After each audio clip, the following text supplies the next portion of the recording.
All right, guys, welcome back to the Medium Cool Show. I hope you guys are doing well. Hope you guys are taking care of your mind, body, and spirit. Today, we got a really special video for you. Probably the most anticipated video we've done thus far on this channel. If you remember back, 6 or 7 months ago, we did a video called What to Expect from Martin Scorsese's new film, Killers of the Flower Moon. Yeah. Which we have right here because we actually read the book. I'll say it's a fucking phenomenal book.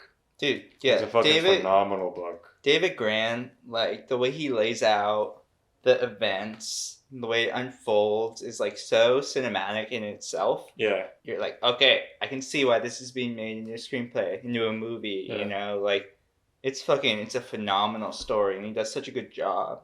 Oh yeah, it's an amazing story. And it was definitely our most anticipated movie of this year. Definitely this and Oppenheimer. I will say though, Oppenheimer lived up to the hype. Oppenheimer is probably my favorite movie I've seen this year. I can't say there's a lot of movies that I really like that came out this year. But today we're talking about the adaptation of this book, which was, directed by the one and only Martin Scorsese.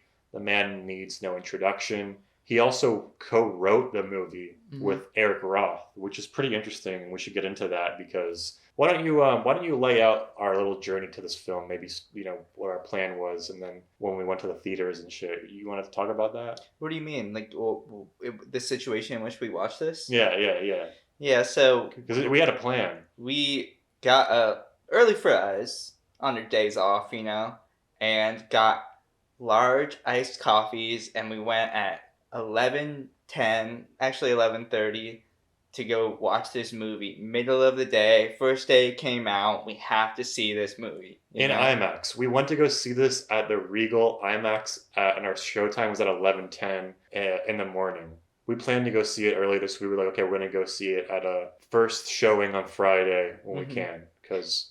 Dude, thank God we got coffee, because we knew this was gonna be a coffee movie. Yeah, right? 3.5 hour expedition. Yeah, and that's not to say anything about lengths of movies or whatever. If you want your movie to be long, you want it to be long, whatever. Yes. But it's fucking, all I gotta say is get a coffee when you watch this movie. This movie is long. It's 3.5 hours, and you can kind of feel that time. Yeah. And like we said about Scorsese, the man needs no introduction. I'm not gonna dick ride this movie I think I see a lot of other people doing online right now. Scorsese is a director I see every one of his movies that have come out since Hugo, pretty much since I really got into films. Everything I saw Wolf of Wall Street 3 times when it came out. I saw Silence when it came out. I saw The Irishman a couple weeks earlier than most people because they were showing it in LA. I fuck with The Irishman. This movie, dude, let's get into it. Yeah. Let's get into this movie. Right off the bat, the introduction is getting me hyped for the movie. Yeah. This, as a period piece, this movie is top of its game, right? There was not a single moment that went by where I was like, this is out of place. This person doesn't belong in 1920s, No. I'm like, okay, this is set in the 1920s. Yeah. It is consistent throughout, and it looks amazing. Yeah, it's really well made. I agree with that. Yeah, really, really well made.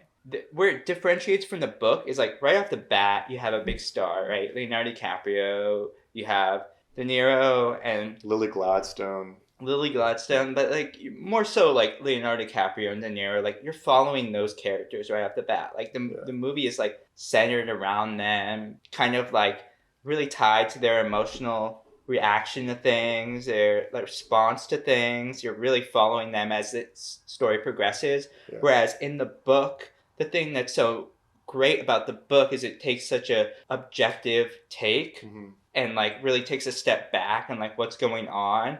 Yeah. And really makes an effort to hide things under the surface. So it is a thriller, mystery, murder, but you don't really know what's going on until the second half of the book. Yeah, at least. Yeah.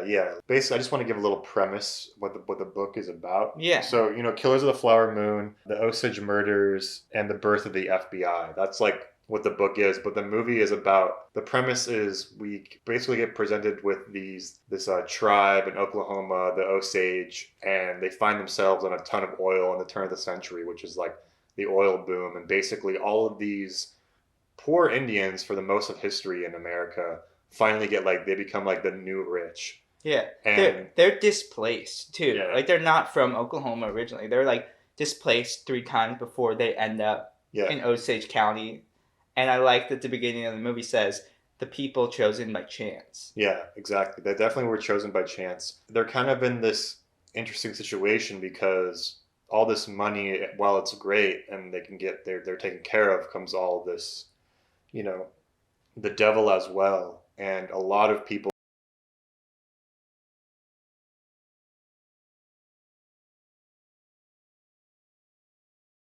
of this town, of this county, consisting of, you know, Robert DeNiro's character, who's kind of like he's like the general deputy sheriff, the backup deputy sheriff. He's basically like the main entrepreneur of the town. Yeah. Right? Like he's a cattle rancher. They kind of depict him in the book right off the bat as like a hardworking guy that really is like a friend of the community. He puts a lot of money into the community, and he's really like an essential figure for this town.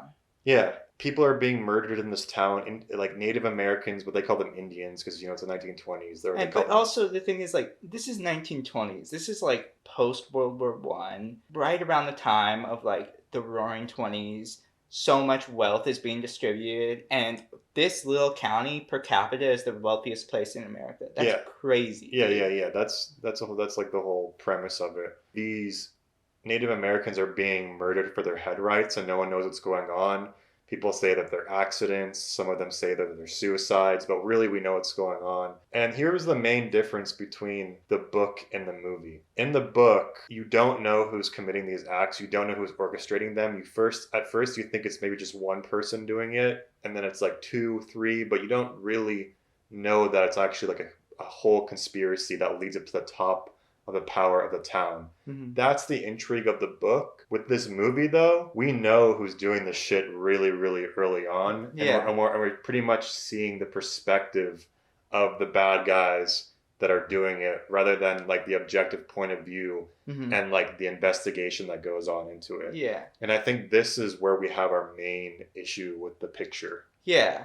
I am curious though, like from someone's perspective who hasn't read the book, if it was obvious for them right off the bat, because there is a little intrigue and a little fog between it, but like if you can read between the lines, it's so obvious. But like, I wonder if that, because I mean, we knew going into it, but in the book, when I read the book, I did not think that. I mean, we're gonna get into. We can maybe talk. I mean, it's not really a spoiler, but like. Let's try to avoid it. Okay, but we know like 20, 30 minutes into the movie, like who's doing this shit, and it's really off the rip, like, you know, like, you know who's doing it. And I think it's because, you know, Scorsese doesn't necessarily tell these like mystery unraveling stories. He tells stories about criminals from their perspective. Like you look at like Goodfellas, Casino, Wolf of Wall Street, it's always like from the perspective of the criminal, and then the outside forces penetrating in, and then their downfall. Yeah. Right? Yeah. Whereas in the book, it's about the unraveling of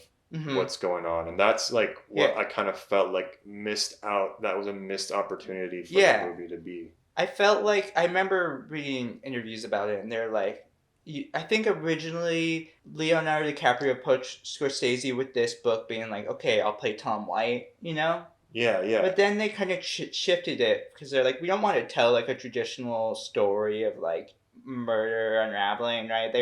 We want to tell the story that's like unique. And what they landed on was like him playing this husband that is so conflicted between this crime that he's committing for like his own selfish desires and like his love for his wife that like is real love. You know what I mean? And that in itself is compelling. If that sounds interesting to you, you're gonna like this movie a lot.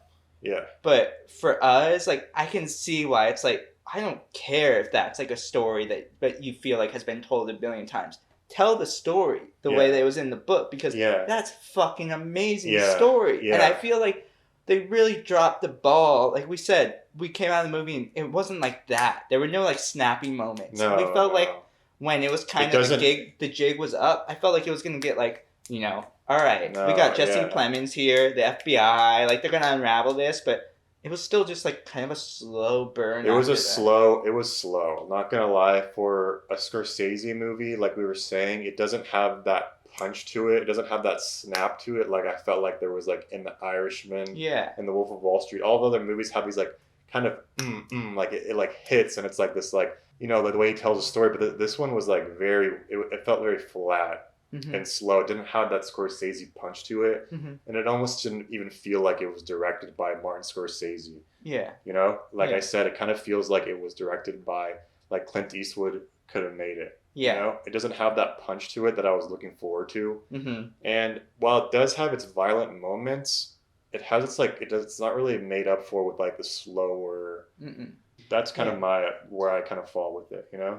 I haven't seen Silence. I've been trying to see Silence for a while now, and you're one of the people that tells me that like, nah, I don't want to see Silence. I don't want to watch Silence. No, yeah, it's a joke, but like you should see Silence. I think it's Yeah. pretty good. But I think when you go to see Silence, like you're getting yourself into when you go and see it.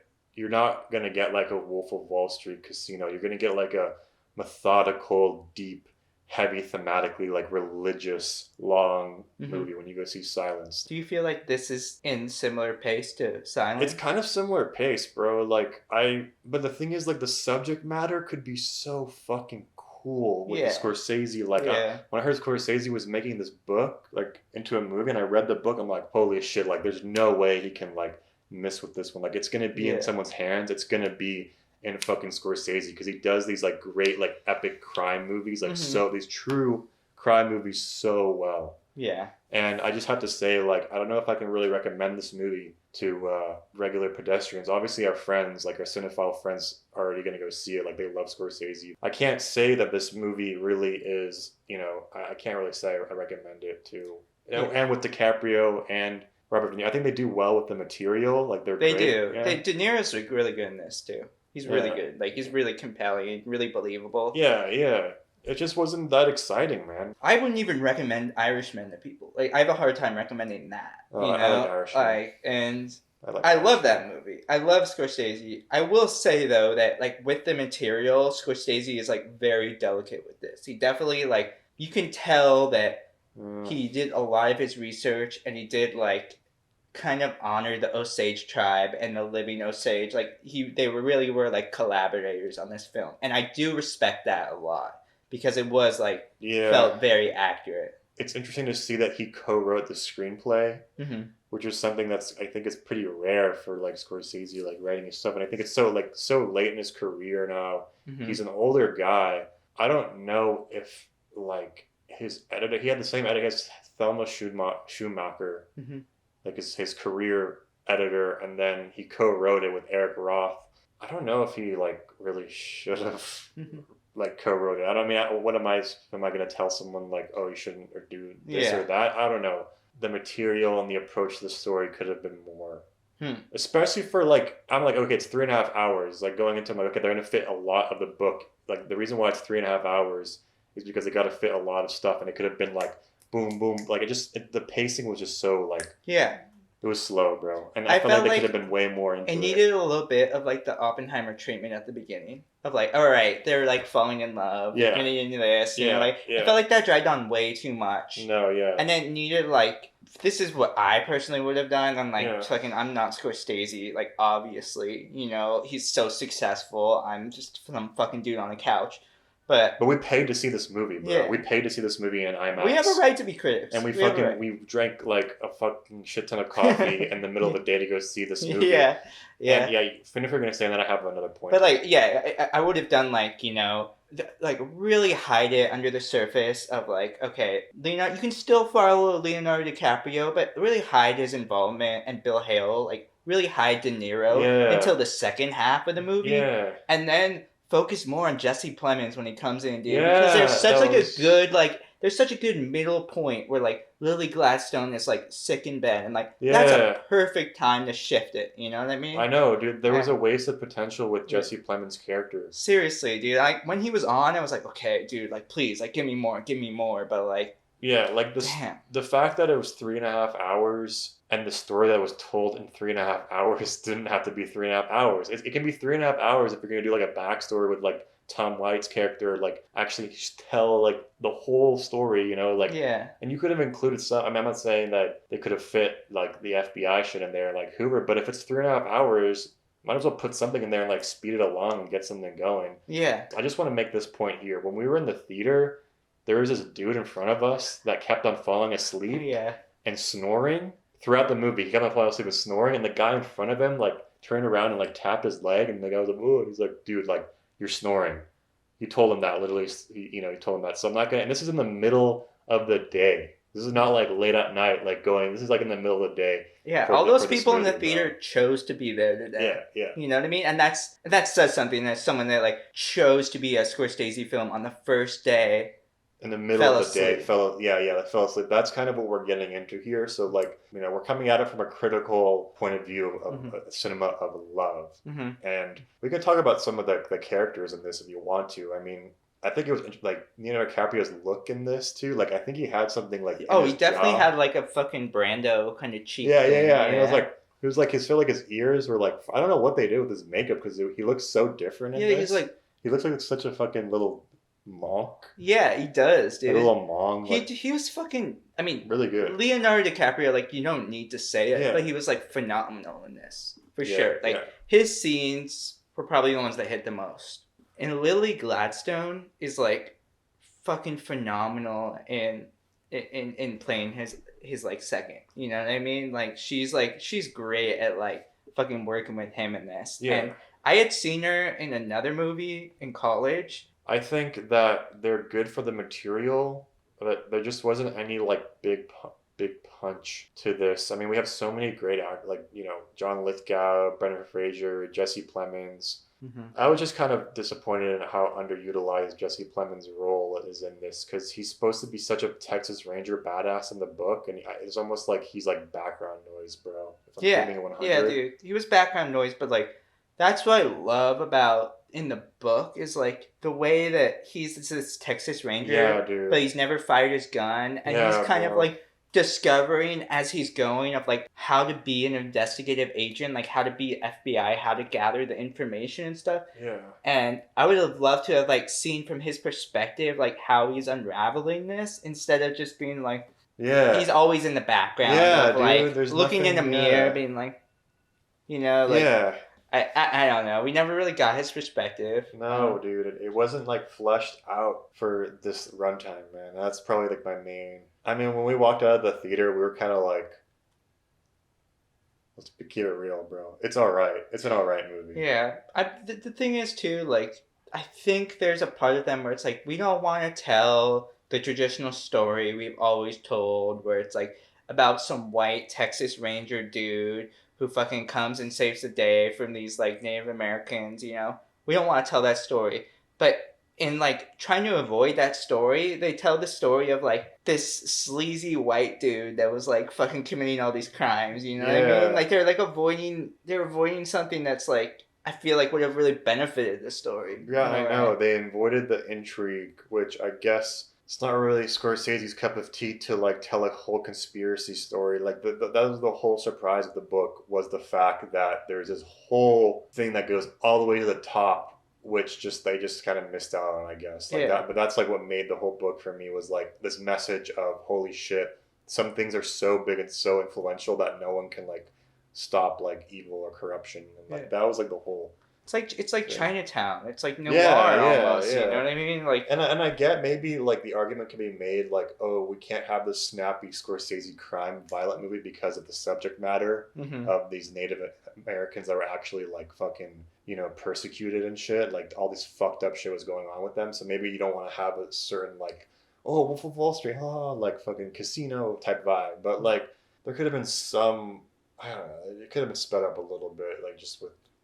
Or just cut some stuff out and put some other shit in there. I don't know, man. $200 million doesn't look like it. Stuff to be said. Like, I think it's really clever how, like, slow this movie is and how, like, the pacing's, like, intentionally slow. You don't really get a lot of perspectives unless it's from Leonardo DiCaprio and stuff. But I think, like, he really does try to set that up at the beginning when you're talking to Bill Hale. And he's like, just because they're quiet doesn't mean they're not saying something. Yeah.